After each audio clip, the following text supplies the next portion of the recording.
తెలంగాణ అమరవీరులకు కేసీఆర్ గారి నాయకత్వం.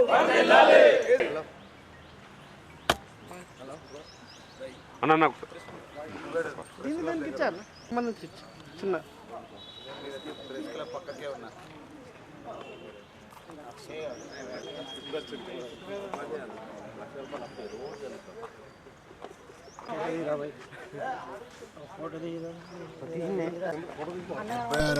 రిపబ్లిక్ డే సందర్భంగా జిల్లా ప్రజలందరికీ కూడా శుభాకాంక్షలు తెలియజేస్తున్నాం బీఆర్ఎస్ పార్టీ తరఫున.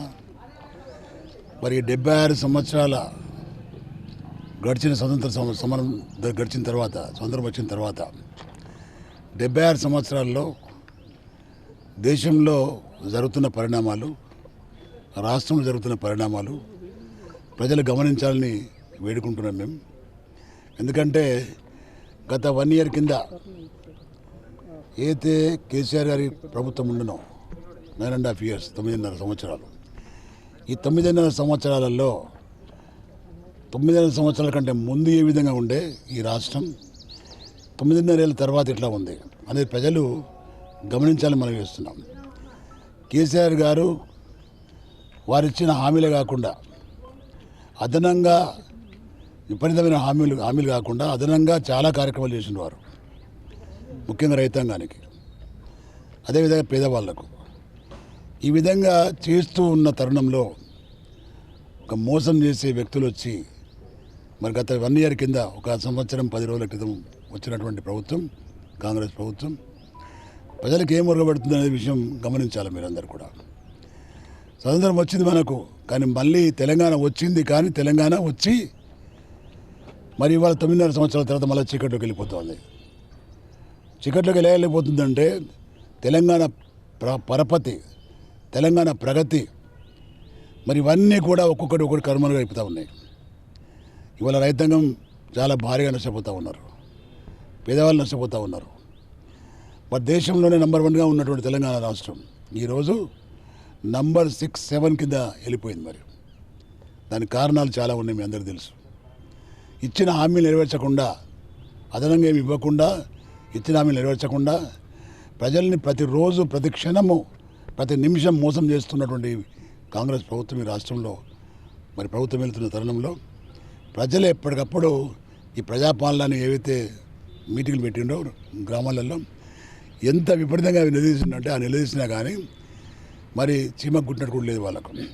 ఇంకా మోసం చేస్తూ ఉందాం మనం, ఈ 4 ఏళ్ళు ఇంకా మోసం చేద్దామనే తరుణంలో ఉన్నారు. ప్రజల ఓపిక నశించిపోతున్నది. ఇవన్నీ కూడా గమనించాలని మనం చేస్తున్నా. ఈ రాష్ట్రాన్ని సాధించి మరి ఈ రాష్ట్రాన్ని దేశం నుండి ముందుకు నడిపించినటువంటి కేసీఆర్ గారు ఇవాళ ఏం మాట్లాడలేకపోతున్నారంటే మదన పడిపోతూ ఉన్నారు వాళ్ళ మనసులో. నేను తెచ్చిన తెలంగాణ ఏ విధంగా నష్టపోతూ ఉన్నది, నేను ఎప్పుడైతే అనుకోలేదు, నేను అనుకోని సంఘటనలు జరుగుతూ ఉన్నాయని బాధపడుతున్నాడు. బాధపడే వాళ్ళ రైతాంగం కోసం వాళ్ళ యొక్క బాధలు గమనించమనే ఒక కమిటీ వేసి పంపడం జరిగింది. మరి మొన్న ఆదిలాబాద్, నిన్న నిజామాబాద్ కూడా చేరుకోవడం జరిగింది. ఇది కంటిన్యూ అవుతుంది. అదే కాకుండా ముందు ఇంకా చాలా కార్యక్రమాలు మాకు పిలుపునిస్తారు పార్టీకి, తప్పకుండా దాన్ని ప్రజల్లోకి వెళ్ళి తెలియజేస్తామని కూడా తెలియజేస్తున్నాం. ధన్యవాదాలు. జిల్లా ప్రజలందరికీ 76వ గణతంత్ర దినోత్సవ శుభాకాంక్షలు తెలియజేస్తున్న ఈ సందర్భంగా. కానీ రాష్ట్రంలో ఇవాళ ఏ విధంగా నిన్న మొన్న గ్రామ సభలు, ప్రజాపాలన పేరిట జరిగినటువంటి గ్రామ సభల్లో చూస్తూ ఉంటే ఈ రాష్ట్రంలో ఒక పిచ్చి ప్రజాపాలన కాదు, గ్రామ పాలన కాదు, ఒక పిచ్చి తుగ్గులకు పాలన కొనసాగినట్టుగా కనబడుతూ ఉన్నది. రాష్ట్రంలో రేవంత్ రెడ్డి ఒక పిచ్చి తుగ్గులాగా ప్రవర్తిస్తూ ఉన్నాడు. ఇక్కడ జిల్లాలో ఎంపీ అరవింద్ గారు, ఆర్మూర్లో రాకేష్ రెడ్డి, ముగ్గురు తుగ్గులకు పాలన కొనసాగుతుందని చెప్పి మేము భావిస్తూ ఉన్నాం. ప్రజలంతా తిరగబడుతూ ఉన్నారు. నిన్న జరిగినటువంటి గ్రామ పాలన, గ్రామ సభలు కావవి అగ్నిగుండాలుగా మారినాయి. ఎక్కడికక్కడ ఇక్కడ నవీపేట మండల్ సుదర్శన్ రెడ్డి గారి సొంత గ్రామం అయినటువంటి నవీపేట మండల్ సిర్నపల్లి గ్రామంలో కావచ్చు, ఇక్కడ local MLA Bhupath Reddy, rural ఆయన యొక్క జలాల్పూర్ గ్రామంలో కూడా ప్రజలు తిరగబడ్డారు. మేమేమంటున్నామంటే ఒకవేళ మీరు ఇచ్చిన హామీలు 6 గ్యారంటీలు, 13 హామీలు, 420, 420 పథకాలు ఏవైతే మీరు చెప్పినవన్నీ ఒకవేళ నెరవేరుస్తూ ఉంటే ఈ గ్రామ సభలలో ఎందుకు ప్రజలు తిరగబడతా ఉండేదని చెప్పి నేను కాంగ్రెస్ నాయకులను ప్రశ్నిస్తూ ఉన్నాను. అదే కాకుండా మంత్రులు కంత్రుల్లాగా మాట్లాడుతున్నారు. ముఖ్యమంత్రి ఏం మాట్లాడుతుండో మంత్రులకు అర్థమవుతుందో, మంత్రులు ఏం మాట్లాడుతారో ఆరోగ్య శాఖ మంత్రి ఏం మాట్లాడుతుండో, వ్యవసాయ శాఖ మంత్రికి అర్థమవుతుందో, వ్యవసాయ శాఖ మంత్రి మొత్తం రుణమాఫీ చేసినామంటుండు. ఆరోగ్య శాఖ మంత్రి దామోదర్ రాజనరసింహ గారు ఇంకా రుణమాఫీ 120 మందికి కావాల్సి ఉన్నదని ఒక గ్రామంలో మాట్లాడుతూ ఉన్నారు. సంక్రాంతికి ఇస్తా అని చెప్పి పొంగులేటి శ్రీనివాసరెడ్డి గారు చాలా స్పష్టంగా చెప్పారు. అంతకుముందు సంక్రాంతి పండుగకు ఈ 6 గ్యారెంట్ల పథకాలన్నీ నెరవేరుస్తామని చెప్పారు.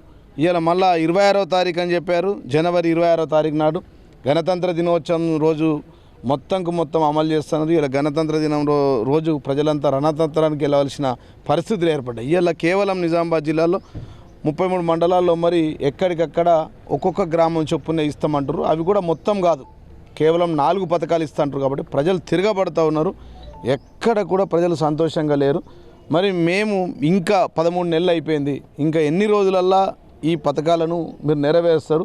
ఈ జిల్లాలో ఉన్న నాయకులైనటువంటి సుదర్శన్ రెడ్డి నేను మంత్రి అవుతా అంటుడు, మంత్రి అవుడు పక్క పెట్టు, రేపు 26వ తారీఖు ఈరోజు కొన్ని గ్రామాలలో ఇస్తాం, మా పథకాలు ప్రారంభం అవుతున్నాయి అంటారు కదా. దీని తర్వాత నవిపేట మండలంలో మీ సొంత గ్రామానికి వెళ్దాం. సిర్నపల్లి గ్రామంలో 100% మీరు చెప్పిన 6 గ్యారెంటీలు కానీ 13 హామీలు కానీ 13 పథకాలు 420 స్కీమ్స్ ఏవైతే ఉన్నాయో ఒకవేళ మరి అవి అమలైనాయంటే అవి బోధన్లో, నవిపేట మండలం, సిర్నాపల్లి గ్రామం కావచ్చు, భూపతిరెడ్డి ఎమ్మెల్యేగా ఉన్న ఈ ప్రాంతం, జలాల్పూర్ నిజామాబాద్ రూరల్లో కావచ్చు, బాల్కొండలో బుస్సాపూర్ గ్రామంలో నిన్న రైతులు తిరగబడ్డారు. నిన్న ఏదైతే మరి బీఆర్ఎస్ ఆధ్వర్యంలో వచ్చినటువంటి రైతు కమిటీ ఏదైతుందో వారి ఆధ్వర్యంలో చాలా వారి ఆగ్రోశాన్ని వెలగక్కిరు. అదేవిధంగా స్వయంగా ఈ జిల్లాలో పీసీసీ ప్రెసిడెంట్ ఉన్నాడు మహేష్ కుమార్ గౌడ్, ఆయన ఒక గ్రామం భీమ్గల్ మండలంలోని రహమత్ నగర్లో మరి అక్కడ ఈ పథకాలు అమలైనాయని చెప్పి ఒకవేళ అంటే మేము ముక్కు నేలకు రాస్తాం, రాజకీయ సన్యాసం చేస్తాం. మీరు చెప్పిన హామీలు 100% అమలైనాయి అంటే, ఒకవేళ లేదంటే మీ 26 తారీఖు తర్వాత ఈ 26 తారీఖు తర్వాత మీ సొంత గ్రామాలైనటువంటి భీమ్గల్ రహమత్ నగర్ కావచ్చు, నవిపేటలో సిర్నపల్లి గ్రామం కావచ్చు, భూపతిరెడ్డి నియోజకవర్గంలో ఇక్కడ రూరల్ నియోజకవర్గంలో జలాల్పూర్ గ్రామం కావచ్చు, ఆ గ్రామాలకు వెళ్దాం. 100% హామీలు అమలయ్యంటే మేము ముక్కు నేలకు రాస్తాం, లేకపోతే మీరు రాస్తారా అని చెప్పి నేను ఈ సందర్భంగా వారిని అడుగుతూ ఉన్నా. నేను ఛాలెంజ్ విసురుతూ ఉన్నా. ఏ గ్రామంలో కూడా 100% హామీలు ఎక్కడ కూడా అమలు కాలేదు, మీరు ఇవ్వలేరు. ఒక్కటి కూడా ఒక్క పథకం కూడా అమలు, ఒక్క ఉచిత బస్సు సౌకర్యం తప్ప ఇంతవరకు ఈ జిల్లాలో ఈ నిన్నటికి మున్సిపాలిటీ యొక్క వారి యొక్క పరిధి ముగిసిపోయింది, టైం అయిపోయింది. ఒక్క రూపాయి పదవి కాలం అయిపోయిన ఒక్క రూపాయి 13 నెలల్లో నిజామాబాద్ మేయర్ కార్పొరేషన్లో కావచ్చు, ఆర్మూర్ బోధన్ భీమ్గల్ మున్సిపాలిటీలో కావచ్చు, నిజామాబాద్ రూరల్ మున్సిపాలిటీలో ఎక్కడ కూడా ఒక్క రూపాయి నిధులు కూడా తీసుకురాలేదు కాంగ్రెస్ నాయకులు అని చెప్పి సందర్భం. కాబట్టి ప్రజలు ఇప్పటికైనా రేపటి నుంచి ప్రారంభించాలా, నిలదీయాలా, నిరసన తెలియదీయాలా, ప్రజాస్వామ్యబద్ధంగా మరి నిరసన కార్యక్రమాలతో ఎక్కడికక్కడ కాంగ్రెస్ నాయకులను నిలదీయాలా, ఎమ్మెల్యేని నిలదీయాలా, మంత్రులను నిలదీయాలా, అవసరమైతే తిరుగుబాటు చేయాలని చెప్పి కూడా నేను ఈ సందర్భంగా ప్రజలకు విజ్ఞప్తి చేస్తాను.